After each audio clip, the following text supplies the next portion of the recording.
இதே பாலை வீட்டில் கொடுக்கும்போது சாப்பிட மாட்டான். ஆனால் புத்துக்கு எடுத்துகிட்டு வரும்போது அந்த பால் அவனுக்கு தான் சொல்லி பின்னாடியே நாகாத்தம்மன் கோயில் வரைக்கும் வந்துட்டான்.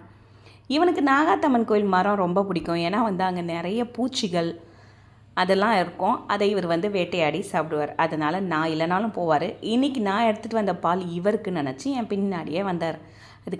அதுக்கப்புறம் புத்துக்கு பாதி ஊற்றிட்டு கொஞ்சம் இவருக்கு ஊற்றினா இவங்க 2 பேருக்குள்ளேயும் சண்டை வந்துடுச்சு.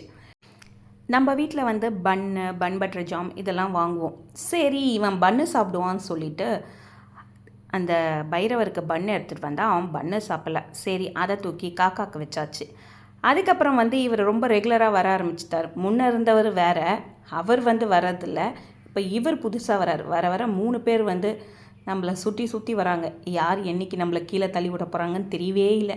இவங்களை பார்த்து நம்ம ஒதுங்கும்போது ஒரு பக்கம் மாடு வருது, ஒரு பக்கம் பைரவர் வராரு, ஒரு பக்கம் பூனை வருது.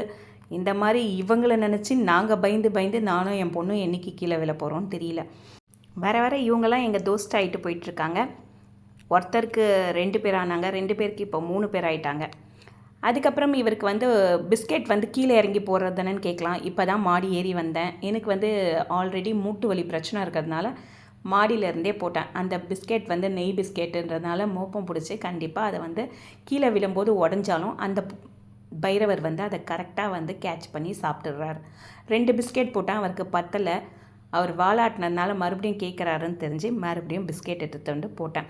அவர் சாப்பிட்டு அவர் கிளம்பியாச்சு. இங்கே திடீர்னு மழை பெய்யறதுனால சாக் பீஸில் தான் கோலம் போடுறேன் இப்போல்லாம். அதனால தான் இப்போ கோலம் வீடியோலாம் போடுறதே கிடையாது.